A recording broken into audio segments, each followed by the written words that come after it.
Her er det ikke mulighet til å fiske.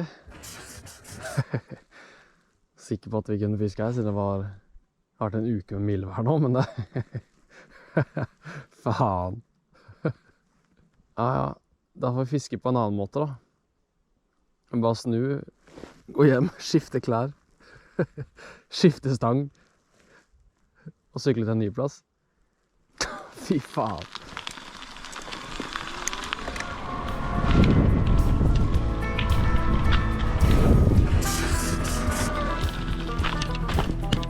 Shit.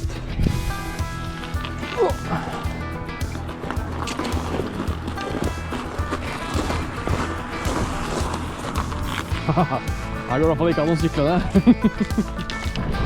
Oi, oi, oi, oi, oi, oi, oi, oi. Ja, stangen blir her da. Jeg tror jeg bare legger fra sykkel her.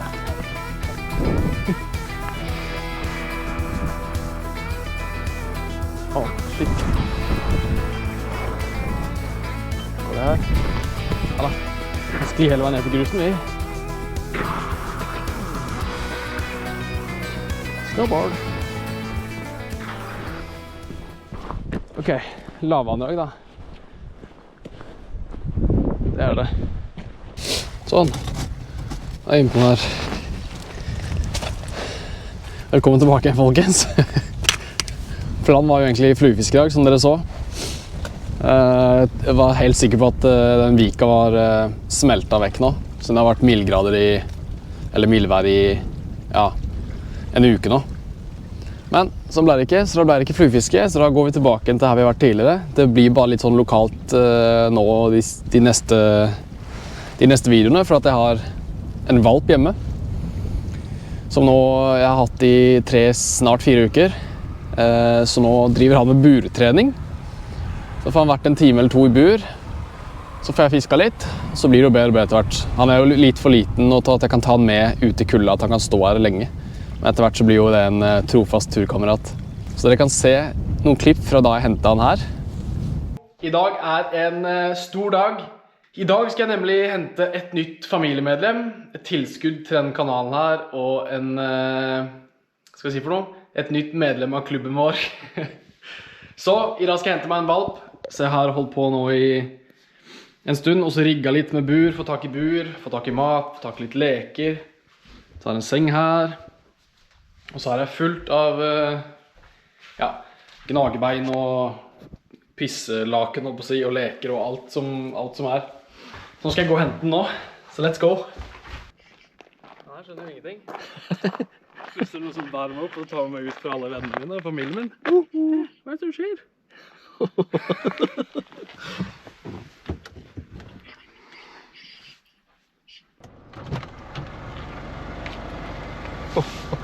Lille bamse.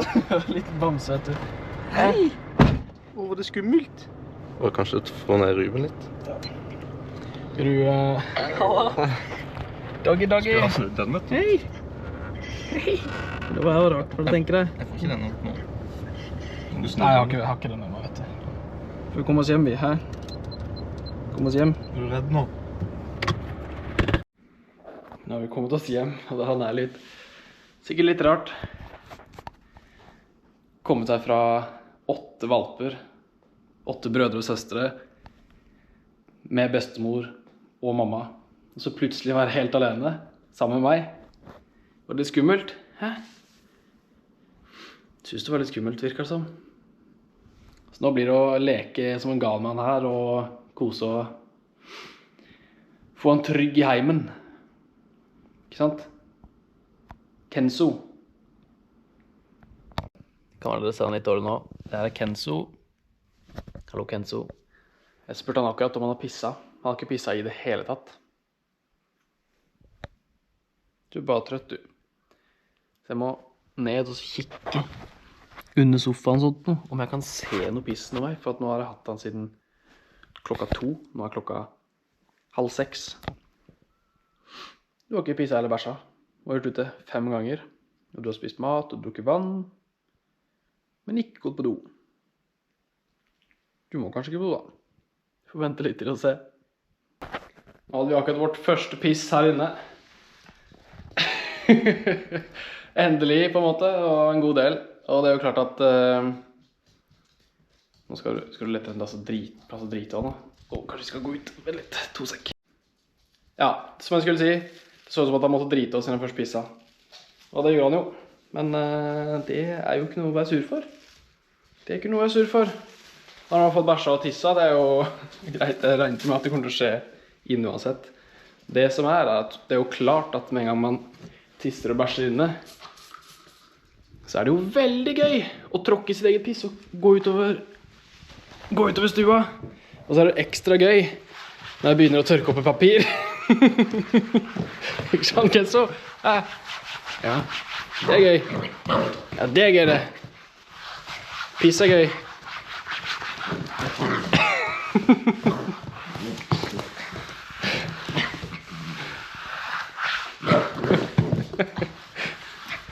Sånn. Men ja, dere ser outfiten. Det er shorts og stillongs på kveldstid, så at jeg alltid er beredt på å gå ut. Og så er det stillongs på overkroppen og ullsokker. Nå er jeg på meg Herkla-buksa og turbuksa mi. Siden det er dag. Og i dag, kompis, så er det jo nyttårsaften. Så det blir spennende. Han er en veldig nervøs type, som sagt, så det er ikke mye skal til for han blir redd. Jeg begynte så vidt å gå med bånd litt i går, fordi at han ble skremt av bjeffing i nabolaget, så han prøvde å gjemme seg under verandaen. Så da tenkte jeg at, vet du hva, vi må bare begynne å gå med bånd, så at ikke du kan stikke av, i hvert fall. Sant? Din lille dinosaur. Little dinosaur.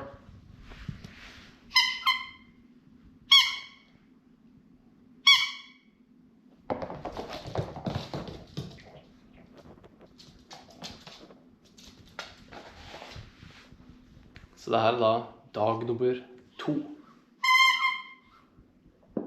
Nyttårsaften. Så i dag har jeg absolutt ingen planer. Jeg skal ikke på noe festligheter. Jeg skal ikke ha besøk av noen. Eller skal i hvert fall ikke på besøk til noen. Jeg skal bare passe på at han her ikke blir livredd av de rakettene. Skal jeg bare prøve å distrahere han litt mens han hører litt på de her smella som kommer til å komme. For du skal ikke bli redd for raketter. Det gidder vi ikke. Nei, det gidder vi ikke. Ok, folkens. Det er nyttårsaften. Klokka er rett over 10. Og vi har hatt et par timer allerede med masse fyrverkeri. Kenzo følger med når det er de verste fyrverkeriene som er nærmest her sånn. Nå har vi lukket igjen persiennene nå, men han ser det liksom gjennom sprekken der borte. Så vi har bare fulgt, eller jeg har fulgt ordentlig med på han. Og han har gitt litt F egentlig, men så klart de største smellene følger han med på da, men det er ikke sånn at han løper av gårde og blir helt gæren. Så har han nå, siden jeg har med vilje da, latt han være inne litt ekstra lenge, så har han da gått på do på den blå matta. Han har holdt seg, han har gått på bæsja, han har holdt seg med pissinga. Så jeg vurderer om jeg bare skal gå ut nå, gamble på at det ikke er sånne raketter helt i nærheten. Bare så han kan gå ut og tisse. Jeg hadde egentlig ikke bare la han tisse på den matta her, for han gjør det. Han pisser bare på matta, han pisser ikke på gulvet.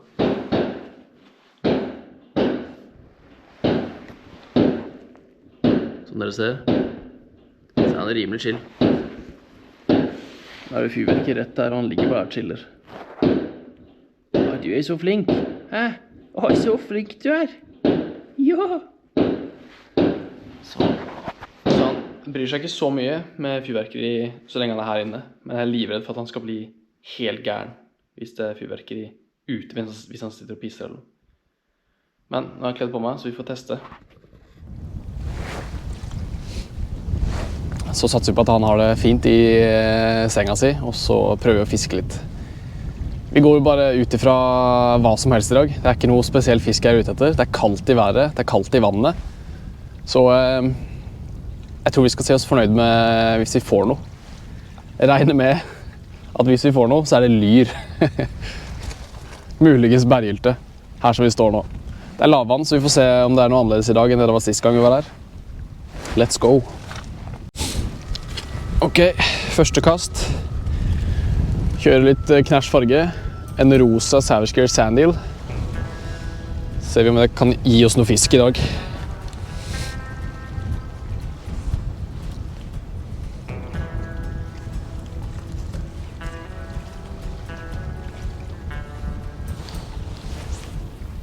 Det var gøy hvis vi fikk den på første kast da.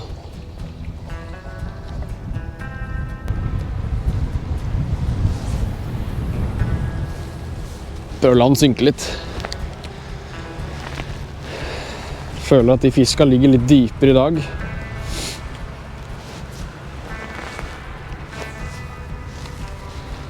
Dypt og sakte, tenker jeg.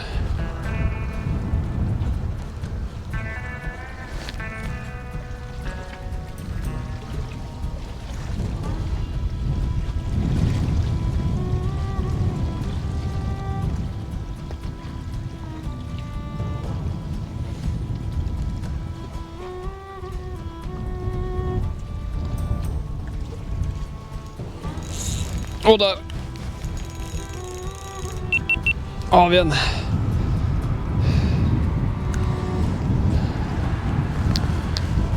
Og tredje kastere. Det er nok sikkert en lyr. Den kjentes sterk ut i starten, dro litt grann ut, og så blir den på en måte bare med opp mens den spreller litt. Så vi får se. Ikke noe særlig futt i den nå lenger. Den beveger seg litt grann. Hva kan dette være?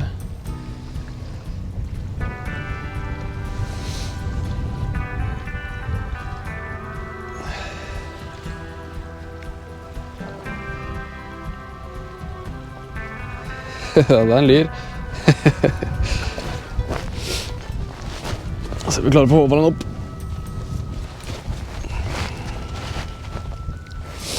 Det er jo lavvann i dag, så litt mer vrient. Ja, det burde vel gå, det.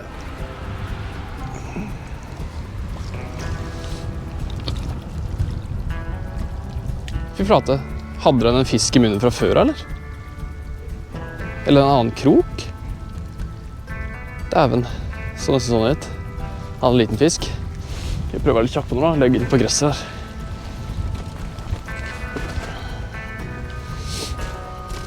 Jeg skal ha med hanskene for det her. Få våte hendene litt på den hoven her.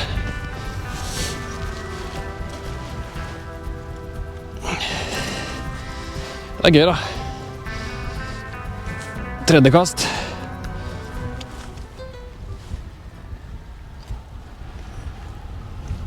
Enkel kroka. Vi kan jo veie den når vi først er i gang da. Vi har jo hov til det. Det er vekt i den hov her. Bare for å se. Den er jo ikke noe stor den her, men går det an å se noen ting? For kilosmarker da. Ja, det der ja. Den er cirka 1 kilo, omtrent. Ser du streken der, og så er jo 1,5, og så er det 2. Så er det 1,2 kanskje? Så er det kompis, skal slippe det ut igjen kjapt som bare rakkeren. Viser det her. Der. Lyr har vi jo fisket mange ganger før, men akkurat nå så er det gøy å få fisk uansett. Det er kaldt i været, så. Det er gøy. Tredje kast. Ha det! Det var et fint lite stup. Smooth. Ok. Let's go, da er vi i gang. Rosa Savage Gear Sandeel. Funket det? Følelsen som været er nå. Det blåser. Det er ikke super mye minusgrader, men det er rett over 0, eller rett under 0. Jeg digger med noen hansker i hvert fall. Men å ta på fisk med hansker, det synes jeg er vanskelig. Jeg synes det er vanskelig generelt å bruke hansker. Men det er digg når jeg står og fisker, så får jeg bare ta det av når jeg skal av kroken. Her kan du faktisk se at noen har vært og fisket her etter meg, etter jeg var her sist. Her ligger noe som, hva kan det være? Det ser ut som en liten, et lite gikode til en litt sånn billig krok. Putter den i lomma så ikke den blir liggende i vannet. Ok, da kjører vi på videre, se om det er noen flere fisk her. Jeg lurer på hva det var som den lyren hadde i munnen. Det så nesten ut som at det enten var en liten sild, som da slapp. Jeg kan se den herfra. Du kan se den på kamera da, så jeg gidder ikke å vise heller. Det var en sånn liten sølvgrå greie som falt ut av munnen. Først trodde jeg det var en krok til. Det har vært smur hvis vi kunne fått dratt ut en krok som allerede var i fisken. Det er jo ikke så hyggelig når du svømmer rundt med en krok. Jeg tror det så ut som en liten fisk. Kaster ut her igjen, så ser vi om det ligger noe flere enn den ene her. Det er jo sjelden at de er alene. Og da lot jeg når jeg kastet ut, så lar jeg den synke. Og så sveiver jeg veldig sakte inn. De ligger som regel bare og daffer på litt nærmere bånd, føler jeg. Og kommer det noe forbi som de har mulighet til å ta, og bruker lite energi på å ta, så tar de det. Så vi får se om vi får tak i en til.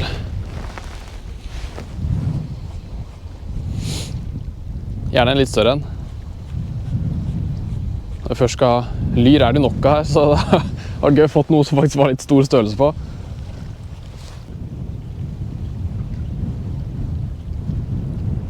Oi. Der har vi en til. Strammer det bitte litt.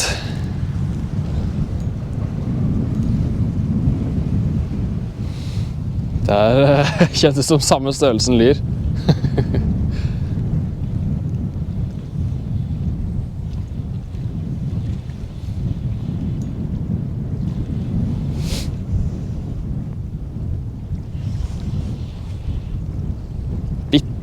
Bitte litt mer krutt inn, men de er jo den størrelsen her, så er det jo liksom ikke noen ekstrem futter de heller. Oi, svømmer den oppover. Nei, vi mistet den! Fy flate! Dæven. Da hadde bremsen ganske slak, så jeg fikk liksom ikke gjort et ordentlig tilluk. Vi må stramme den litt grann. Vi får litt mer tilluk på den. Eller tilslag, kan vi vel egentlig kalle det. Så prøv igjen da.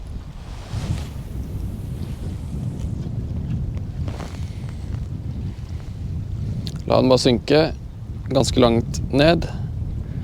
Så liker jeg å stoppe den på en måte før den har truffet bånd, så den kan gå, stoppe opp og så kan den dale litt skrått. Sikkert ingenting å si, men jeg liker å gjøre det. Og sånn som jeg fisket nå, så var det mye mindre spinnstoff og heller bare sakte sveiving hele veien. Som regel så sveiver det bare 5-6 ganger så stopper jeg. Det har funket ganske greit, men nå så funket det bare å sveive sakte. Så kan jeg stoppe litt. Sveive sakte en god stund.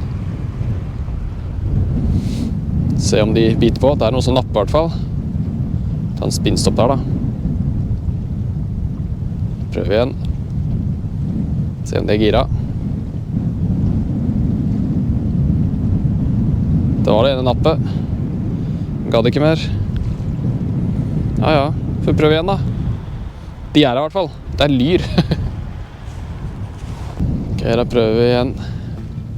Kastet ut, latt den synke. Da var den opp igjen. Men vi rakk det ikke.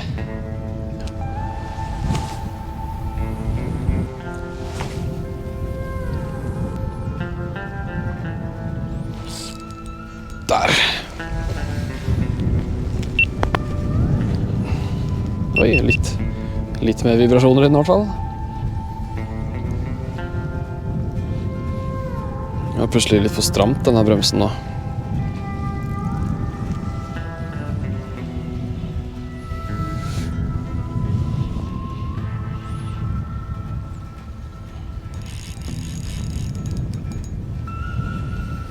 Tok den av gårde, Kåre.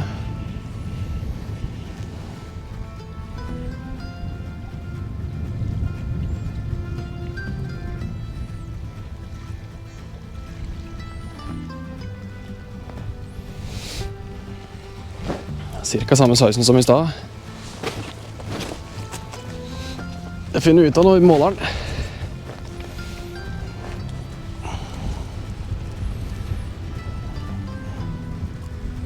Ja, det hang så vidt. Vi veier deg nå, bare for gøy. Ligger jo, kompis.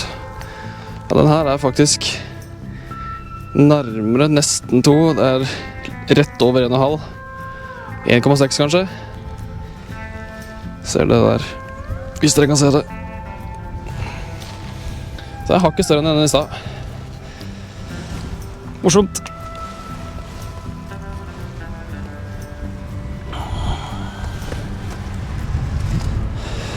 Enda en lyr. Det er fine fisk da, egentlig. Det er i hvert fall gøy at de er her. Det liker vi. Ok, kompis. Får ta et svalstup du også. Uno, dos, tres. 10 av 10. Fint stup, ass. Ha det! Med en gang jeg så den kom opp her sånn, så tenkte jeg sånn, fy flate, er det der en sjøørret, eller? For den hadde litt sånn en sprelling, men det var det jo absolutt ikke. Ok, det er bra. Fisken er i live. Fisken er bitevillig.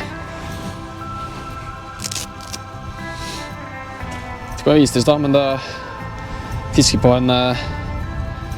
en rosa Savage Gear Sandil, 15 grams.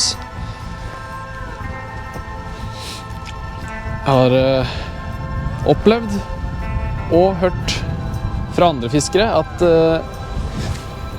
hissige farger kan gjøre det bra på vinteren når det er kaldt i vannet. Den trigger fisken til å bite. Skal se om vi klarer å få en fisk til i samme klipp. Er det samme klipp? Ja da, we're still rolling. Skal vi se da. Dun dun dun dun dun dun. Dun dun dun dun dun dun. Ja da. Nei! Kom igjen. Prøv deg igjen.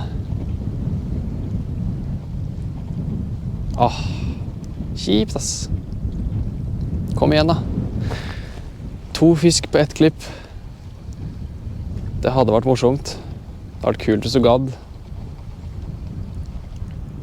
Det er vel ikke sånn. Men de er her. Hele familien ligger her nede, så får vi sjekke ut hver enkelt av de. Fy flater, den lyden i snella mi, den er helt kriminell. Burde tatt litt bedre vare på snella. Det høres ut som at den trenger noe smørning i hvert fall. For det første, jeg digger den sekken her. Jeg har en til saltvannsfiske, og så er det en til ferskvannsfiske. 2 forskjellige modeller da. Kjøper Savage Gear sekken her sånn, så får du med 3 oppvarmingsesker her. Og så en, og så, ja, så er det jo hovholder her, og hovholder der. Den er klart å rive av da. Eller fiskestangholder kan man egentlig kalle det, det er vel kanskje det det skal være. Så får du med en oppbevaringsboks her, som jeg har litt sånn svivler og sånne rundinger, holdt på å si. Og så får man vel med... Nei, det er det som følger med her, ja. 3 stykk der og 1 der. Og på den som jeg bruker til ferskvann, så følger det med 4 her, tror jeg. Og 1 til der og 1 til der. Men nok om det. Det her er da, hvis jeg får den ut, jigg-eska mi. Nå gikk jeg faktisk akkurat gjennom nesten og ga ekstremt mye bort til en kompis. Som jeg ikke brukte lenger. Så nå har jeg egentlig de som jeg bruker mest. Og det er jo da, skal vi se. Det er da akkurat nå, så kjøpte jeg de her i vår, eller sommer. Det her er Duo Waver. Litt mindre typer, 10 grams. Sinnssykt ledda og rillete, som beveger seg veldig rart i vannet. Et par forskjellige farger av den. Det er den brune som har gjort det aller best. Ellers så er det faktisk Savage Gear Sandil. Så her er også en duo å legge der. Savage Gear Sandil i rosa. Og så Savage Gear Sandil i kaki. Nå er jo, når man kjøper det, så får du en ferdig en, og så får du med en ekstra kropp i tillegg. Så hvis huet faller av, så kan du bruke den. Og nå er jo ikke jeg er tom for alt. Jeg mistet det siste gang jeg fisket med Joniboy. Mistet jeg begge Savage Gear-slukene mine. Så ikke så har jeg noe som er helt nytt, som er en Conger Eel heter den. Det er vel Berkeley, tror jeg. Og sammen med, det her er også en Berkeley, som er ny nå, som jeg tester, men som regel bruker jeg Savage Gear Sandil når jeg fisker med jigg,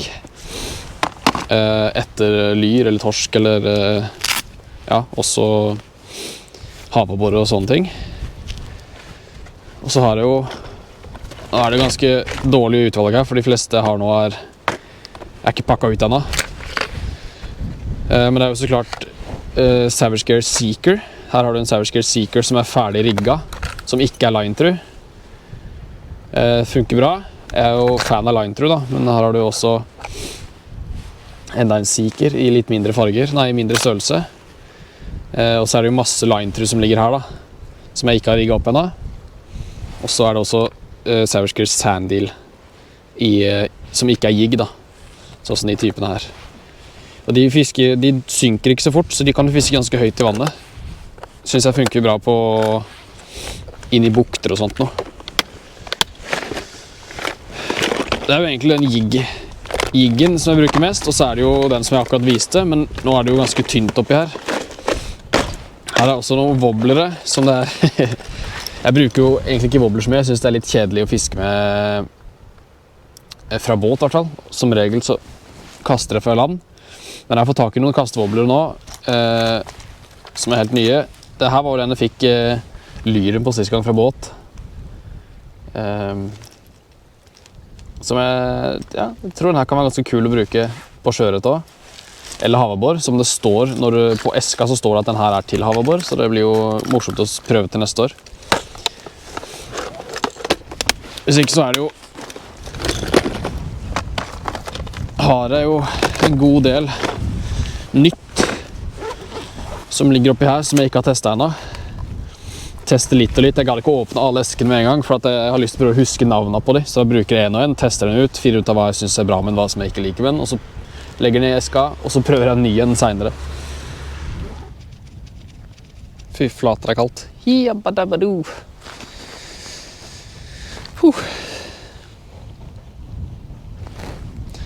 Så nå fremover så blir det jo litt mindre videoer på en måte, for en liten stund. Men jeg gjør så godt jeg kan. Ikke gi opp på meg. Jeg må bare få den hunden litt stuerein og litt trent først, sånn at han kan være med ut. Og så må han jo så klart bli litt mer voksen, så han kan tåle litt kulde og sånt nå. Men ikke glem meg, folkens. Vi skal snart på tur. Nå er det jo bare 2-3 måneder til, så drar vi jo på tur. Og da blir det jo sånne her veldig, veldig ofte. Da blir det mye mer videoer også, så hang in there. Så blir det masse fiske og fjellturer og fjellfiske og møte andre folk som fisker og prøve nye typer fisker. Og jeg har allerede snakket med et par stykker som har lyst til å ta meg med. Så blir det veldig mye annerledes fiske, da jeg kan teste helt nytt type fiske også, som jeg aldri har prøvd før. Det er jo litt kult å kunne lære noe av andre. Nå er jeg på en måte bare vant til det fiske som jeg har fisket her, fluefiske, sjøørret, og så er det jo lyrfisk og torsk og sånn vanlig fiske. Men å prøve litt andre typer fisk og få noen nye arter som jeg ikke har fått før, det er veldig kult. Og så da se hvordan andre folk fisker da. Lære noe nytt og møte nye folk. Så da tenker jeg, sveiver inn det her, tar ett kast til etter den her, så bare sveiver inn denne fisken først. Eller kanskje det her da blir siste kast. Tenkte jeg skulle få en fisk til. Da sitter den på i hvert fall, det er bra. Og så må jeg jo hjem og se til Kenzo, se om han har det greit. Nå har jeg faktisk bare vært borte i rundt en time. Så jeg har vært heldig og jeg har fått 3 fisk da. Eller 4, mistet den ene. På en time. Faen, den her var det futt i.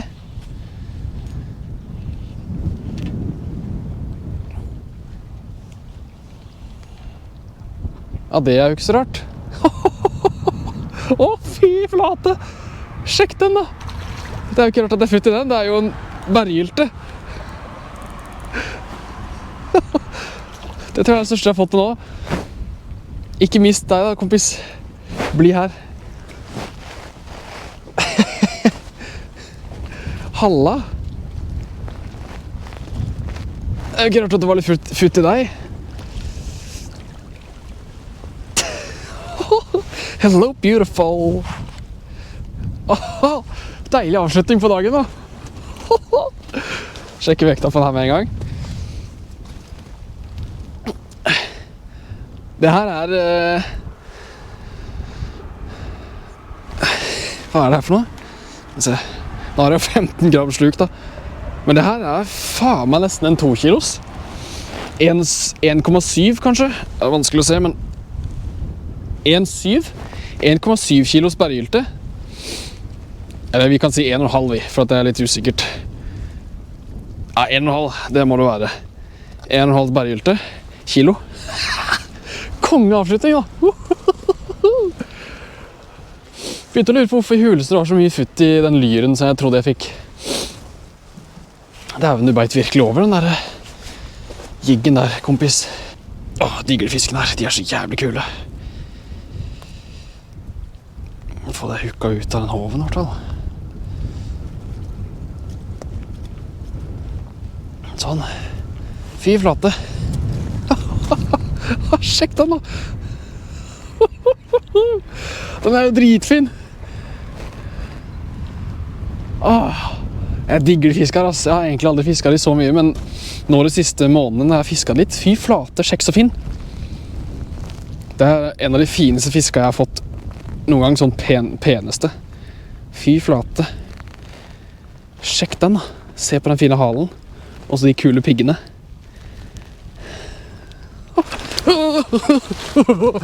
Fy flate, det var close. Slipper den ut igjen. Det er futt i det her, det er sterke. Se på den her da. Fy flate.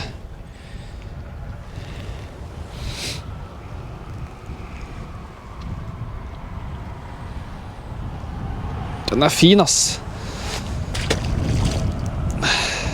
Åh, kult. Åh, deilig. Personlig rekord på berggylte da. God avslutning. Nå sykler vi hjem, og så må vi se hvordan det står til med Kenzo. Stakk jeg fingrene på de piggene den hadde. Håper ikke jeg dauer. Fy flate, nå er jeg så sinnssykt kald på fingrene. Det var kaldt å holde en berggylte så lenge og stå stille og fiske. Hjelper litt med hansker, men her har det gått rådyr. Men det skal bli godt å varme hendene litt på Kenzo. Det blir digg når han kan være med da. Han tåler litt kulde og er voksen nok til å kunne stå litt stille. Uten å klikke. Det blir bra.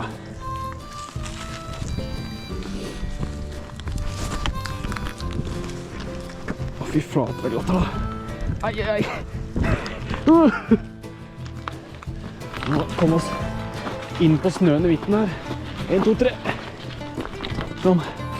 Safe. Klarer vi å sykle opp her da? Det hjelper jo med snø da. Det er digg. Det er glatt, men vi har i hvert fall en sykkel. Fått lavt gir. Ja, vet du. Snakker. Ned i første gir. Her går som en drøm. Ingen bil. Ingen bil. Oh yeah.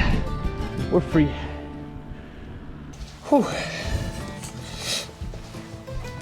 Vær så god. Halla. Hallaballa. Ja, nå lukter det fisk på hendene. Ja, det lukter fisk på hendene. Ja. Så lukter du det? Fått personlig rekord i berggylte. Hæ? Tenk på det da. Ja, du var kanskje her, men du er litt for ung fremdeles til å være med ut, vet du. Du har bare sånn valpepels. Ja, og du klarer ikke å ligge i ro heller. Så skal du ha masse søvn. Du får bli med neste gang. Eller, ikke neste gang heller, men i fremtiden så skal du jo bare være med å fiske hele tiden. Ja. Var det på dass? Var det så godt? Du er i hvert fall god og varm. Her er det varme hendene mine. Så ser røde her. Se, det er smaken av lyr og berggylte. Det er smaken av seier. Seier er det. Smaken av seier. You're about to be a movie star, boy. Se her. Du har vært på kamera før, du, allerede. Det er Kenzo. Si hei. Hei, hei. Au! Ja, det er smaken av seier. Det er smaken av seier. Ja. Tusen hjertelig takk for denne gangen her. Ikke glem å følge meg på alle plattformer. Er du interessert i hund og hva som skjer på de dagene jeg ikke er ute og fisker, så er det mye på Snapchat nå. Det er jo mitt behind the scenes egentlig på Snapchat. Da er det mye trening med han her da. Og så har vi begynt å pakke ned i ting. For nå er det bare under 2 måneder til vi flytter ut av huset her, og da skal på jakt etter bil og camper og ordne oss og bli klar til tur. Oi. Så følg med og del her videre. Det blir mye mer på YouTube. Jeg kommer til å fokusere mer på YouTube etter hvert. Da blir liksom YouTube og Snapchat hovedgreia, og så blir TikTok og Instagram sidequest. Så følg med videre. Ikke glem å følge meg på YouTube også. Legg igjen en kommentar, gjerne, og lik. Så prøver jeg å svare på alt som dere sender inn. Så snakkes vi neste gang. Sant, Kenzo? Ha det! Ha det!